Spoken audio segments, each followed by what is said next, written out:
Hey guys, Superman here. Dragon Ball Z Kakarot has been a pretty controversial game. Some people praise it and say that the game's animation and character interaction helps immerse the player into the story, while others say that the game's lazy and button-mashing fighting mechanics make the game too easy and boring. The game does have many pros and slightly more cons. However, my main complaint is, why is the game called Kakarot? Like, the game is basically a copy-paste of the Dragon Ball Z anime, with some memorable scenes missing. Also, you spend most of your time playing as Gohan, so you might as well call the game DBZ, I Peaked in the Cell Saga. The title's just somewhat misleading. Like, I think everyone would have been content if the game was just called Dragon Ball Z RPG. Many games in the past had the phrase RPG in the title and ended up being successful. Anyways, if you watched my last Kakarot video, I talked about the climactic fight of the Cell Saga. If you haven't, spoilers.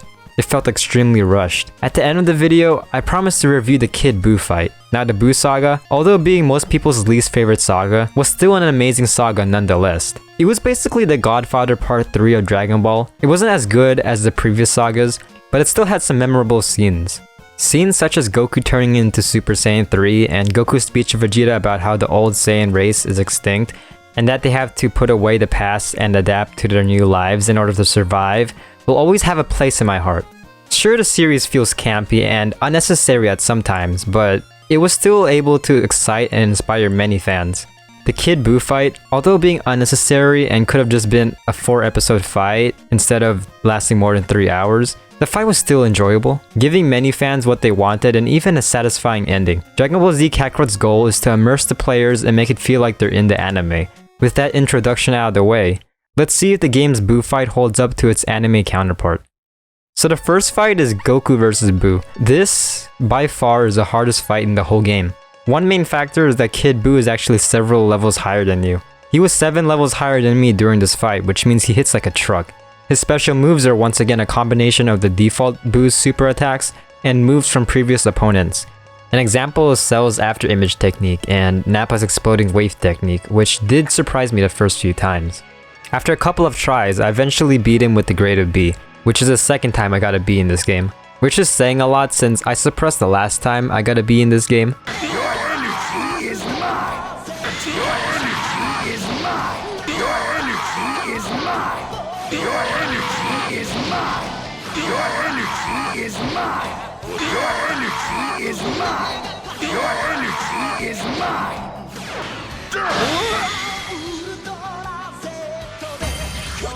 Yeah, so unlike that fight, this fight felt fair and at some times a bit challenging, at least for me. After the fight, we have Vegeta's speech about Kakarot being number 1.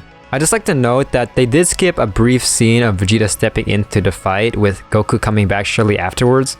This is probably the least impactful of scenes that they cut out of the game, and it still works. I would actually go to the point and say that the game did Vegeta's speech a lot better than the anime. The speech didn't feel rushed. The animation is amazing and fits well with Vegeta's dialogue. Goku's continuing fight with Buu shows how much they're evenly matched, showing how much Goku is invested in this fight. Vegeta finally realizes the paradox that his son Goku, and in the end, says the words that truly matter. Only you can do this. You are number 1. So after that iconic speech, just like in the anime, Goku's power is nearly depleted and has to regain his strength, calling for Vegeta to step in briefly. This next fight is actually a lot easier. Buu has the exact same moveset as the last fight. Despite Buu being 10 levels ahead of me, I've already adapted to his moves, making his attacks extremely predictable.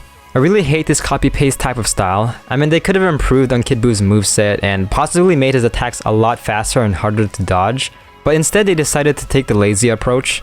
This fight should have been harder than the previous one. It would also make sense in a game standpoint and in the anime. I know it's still indicated that Vegeta is struggling to fight Buu, but it doesn't feel like it. Now in the anime, you get a whole segment with Hercule using his satanic powers and using, although brief, Ultra Instinct. Amazing. The first time we saw the technique and a couple of years before we saw the first God of Destruction. This game cut out that whole scene completely.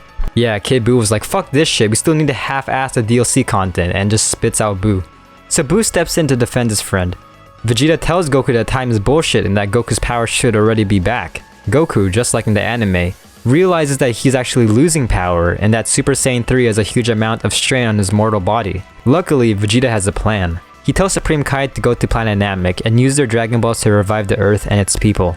I'm guessing that 99.9% of you guys watching already watched this season in the anime, but for the 0.1% of you guys, Vegeta basically plans on Goku creating a Spirit Bomb, a move which requires a ton of energy from other living beings. Yes, I know that they could have just revived Gohan or Goten and Trunks and let them fight Buu, since the whole saga was about the next generation defending Earth.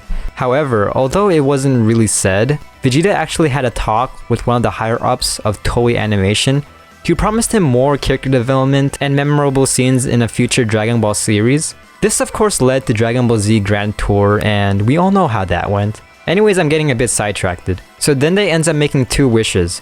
One, reviving the Earth, and two, reviving the Earth's people, except for the really bad guys.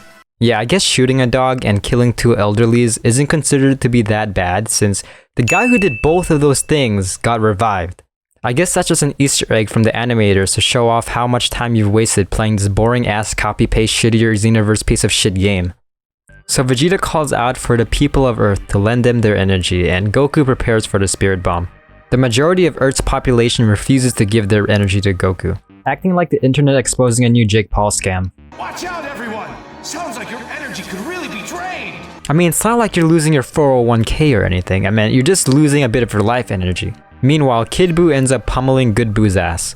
Kid Buu spots the Spirit Bomb, which causes Vegeta to intervene. Once again, the fight's a copy-paste. Same shit, same day. In the anime, Vegeta got the shit beat out of him. In the previous fight, he was dead, which meant his body had less strain so that he was more durable and he actually got a boost in power. Now that he's alive, he's a lot weaker. At this point, I was just questioning what was going on during the development of this game. Was there a lack in leadership? Were the developers underpaid? I guess Bandai spent more of their time and budget on Dokkan Battle.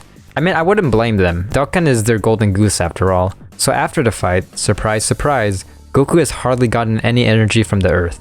This scene does its job. You sympathize with the Z fighters and start to really hate humans, because humans are a miserable little pile of dumbasses, am I right? So after a brief segment of people such as Young Passerby and Voice discouraging others to not give their energy, Mr. Satan has had enough. The man, the cult leader, the monarch of this series finally speaks up, yelling at his fellow cultists. So of course, after realizing that he's involved, they start giving their energy to Goku, just like Sims finding out that an e-girl streamer is single, quickly completing the Spirit Bomb. Goku at first is hesitant about throwing it since Vegeta is right next to Kid Buu. However, Buu ends up distracting Kid Buu, giving Mr. Satan the time to quickly rescue Vegeta.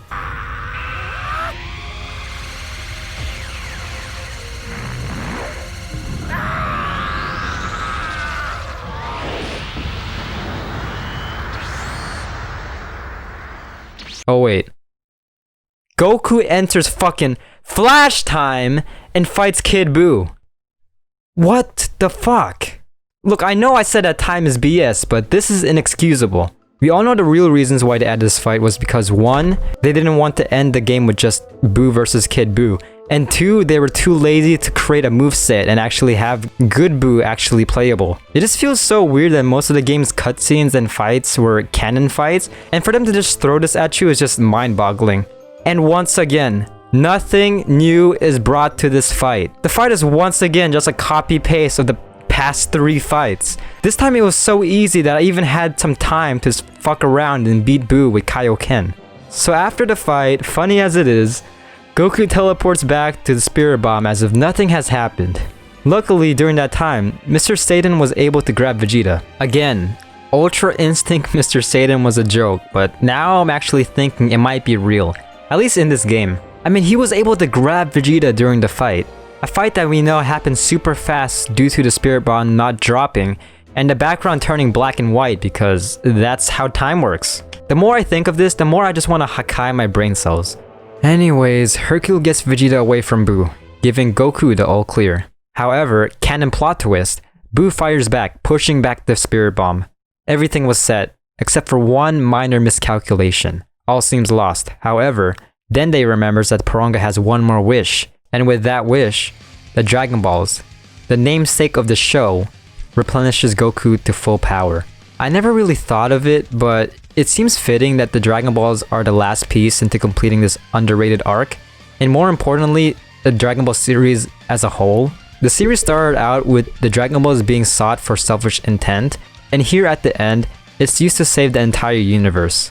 So Goku, who has his power fully recovered, makes his wish to bring back Kid Buu, and in Dragon Ball fashion, finishes him.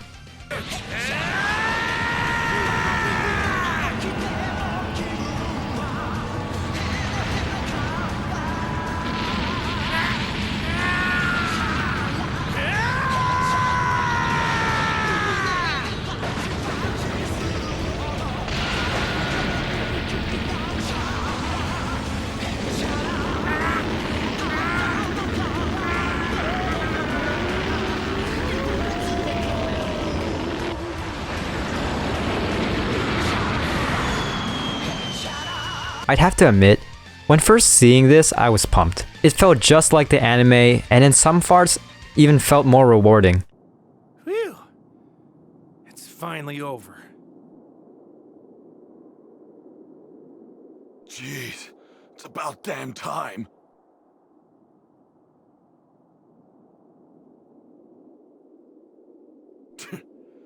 What the hell is he smiling about? He never ceases to piss me off.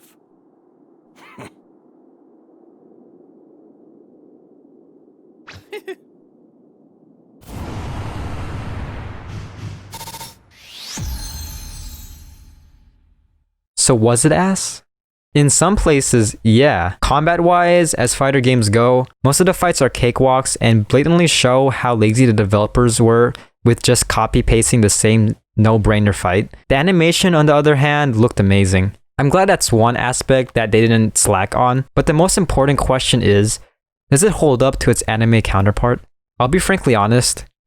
Yeah, it does. Unlike the Cell vs. Gohan fight, the fight doesn't seem rushed. Although the game does cut out some scenes, such as I said earlier, Mr. Satan vs. Kid Buu, and Good Buu fighting off Kid Buu as Hercule saves Vegeta, it still works. All the key scenes are present. Vegeta's speech didn't seem rushed, the final attack was actually enjoyable, and the whole ordeal felt like a struggle. I've said this in my previous video, but Dragon Ball Z's main theme is struggle. Goku and his friends struggled to beat the Saiyans in the Saiyan Saga, Goku struggled to turn Super Saiyan in the Namek Saga, Gohan struggled to overcome Cell in the Cell Saga, and now in the Buu Saga, Goku and Vegeta struggled, and they struggled a lot. Although it didn't feel like it when actually fighting Buu, it is apparent in the cutscenes that Goku, and more specifically Vegeta, is struggling to even fight Buu. Although it's shown even better in the anime, Dragon Ball Z Kakarot had an accurate and summarized version of the battle. And now we come to the main and probably most iconic part of this fight. The ending. As I said, the sagas are built on struggle, and at the end of the saga, you're either left wanting more or satisfied. At the end of this fight, I felt satisfied. The final blow was just like the anime, even better in some aspects. I try not to talk about the background music since it differs on which dub you're actually watching, but Head Shala playing in the background fits well with the ending, even though I have that song playing every time I fight an enemy. I guess Head Shala is just one of the songs that doesn't get old or annoying. So in conclusion, to summarize what I said, the Kid Buu fight in Dragon Ball Z Kakarot is faithful to the anime in most areas. It captures that same feeling when watching the anime and has stellar animation. It's a great summarization of the fight. It's definitely not as good as the anime or even the manga, but without the combat fight scenes, I recommend watching the cutscenes on YouTube if you have the time. However, as the whole game goes, this fight is one of the best fights in the game and definitely one of the most rewarding. So yeah guys, that's the end of my video. Hopefully you guys liked it, and I would really like to know what you guys think of this game. I know that a DLC is apparently coming out in I think like in a few months probably, hopefully. We don't really have much news, but we know that a DLC is eventually coming out, so honestly, it seems like they're kind of like postponing it. I mean, they're adding kind of like a card feature to the game, I heard. Hopefully they're doing that just to work on the DLC, the paid DLC a lot more. I would really love it if they actually make it pretty good. I mean, it seems like they're taking their time, so it better not just be like the first DLC with just the first DLC. I don't know if I'm gonna cover that in the video, but It was very lackluster. That's all I want to say. All right. It was just basically a fight, 2 fights, and just. Oh yeah, the game is very pay to play. By the way, if you guys just watch just to see if Dragon Ball Z Kakarot is a good game, I'm just gonna say the DLC is very pay to play. I mean, you could spend hours post game or even in game just like leveling up, just doing side quests and just training, or you can get the DLC and just keep on fighting Whis, collecting sacred water and just leveling up like that. That's like the fastest way. You can literally, it'll take you like 20 minutes to fully level up your character if you have the DLC, and it'll take you like hours to level up a character. Just free to play, just like with no DLC. So that's just crazy. Very pay to play. So yeah, thank you guys for watching. I'll try to improve my my video schedule. I'm still trying to work it out. These types of videos, like the one I'm doing right here, it does take me quite a while to do it. I know some people might say like it's fairly easy, but I just take a long time to do stuff. I procrastinate. I'm pretty lazy, okay? And just editing this, doing the voice recording, this whole session of me voice recording was like 40 minutes. And I have to edit that. That's gonna take about 5 hours for me, roughly around there. I'm not that fast. I usually space it out too, so yeah. And so yeah, I'm gonna try to fix my update schedule. I keep saying update. I'm gonna make an update video someday, okay? Just remind me. But I'm gonna fix my video schedule, try to get it out more fluently. Again, subscribing and liking this video would be greatly appreciated. The more subs I get, the faster I actually get content out. Because if I actually have YouTube as being like a job, right now I'm unemployed. So if YouTube actually becomes a job, then I can probably enlist like an editor. I can hire an editor. And that would make my job a lot easier, meaning that I can make videos a lot more fluently. And yeah, editing's probably the biggest amount of time. It takes a while to edit, at least for me. Okay, my PC it's not that good. So yeah, yeah. Once again, I want to know what you guys think about this game and leave it down in the comments. And yeah. So hope you guys liked the video. Be sure to drop a like, and I'll see you guys on my next video. Peace.